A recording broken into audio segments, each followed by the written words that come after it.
We'll be down shortly and we'll text again. The Lux limo industry is a whole different creature. This is an opportunity for me to jump into the driver's seat. You're not a driver, you're a chauffeur. And you're there to give them that chauffeur drive kind of experience. You know, our primary client base tends to be corporate. 98% of our work comes from word of mouth, and it has been mostly entertainment. The busiest day of the year for us is the Met Costume Ball. The July 4th fireworks, for instance. We do a lot of work for the film studios. Some Christmas parties. Yeah, we do the cars for Tonight Show and Saturday Night Live. One big band that was in New York, they had 4 Sprinters, 6 SUVs, basically at their disposal the entire time they were here. I've been working the Macy's Thanksgiving Day Parade since the early 90s, probably 1993.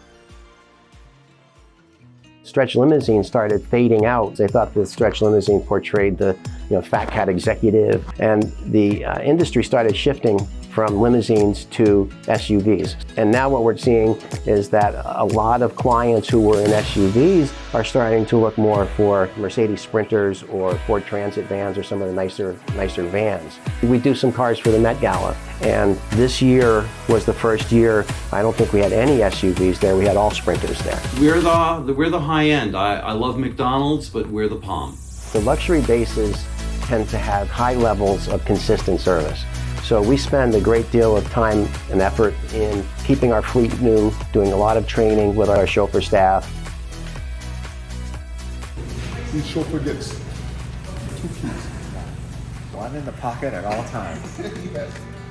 The first thing that I would say to my apprentices or my trainee is, relax. If you're not relaxed, you're gonna make mistakes. So just repeat, code 5 when I arrive, code 6 when he is in the car, code 7 when I drop him off. Correct. The advice I would give him is before he picks up the client to always watch the traffic, try to find the best route, the fastest route, the safest route, just to plan his trip. Getting out of the car, assisting the person with their luggage, seating them in the back of the car before departing. We're really teaching the finer points of being a professional luxury-based chauffeur. I have some really big name clients that I've been driving for 6 to 10 years, just because they feel safe, they feel comfortable, they like having a woman driver. I picked up one time a big name singer. It was very hot, it was like 100 and something.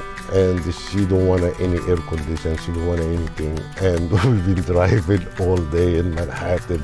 She's behind me, keep singing, la la la la. And I was like, I need air, I need air. The most famous that I had was Neil Armstrong. One small step for man, one giant leap for mankind. When Prince Charles arrived with Camilla back when they first got married. I mean, the best rides are, uninteresting. When everything flows so smoothly, there's really nothing worth mentioning. I always thought that some of these clients were going to be prima donnas, but yeah, they were fantastic.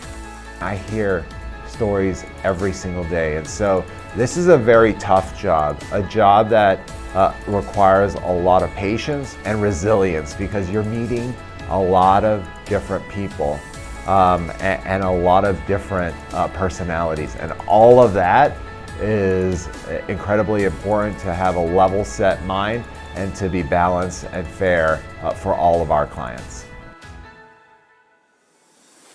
Commissioner Cab.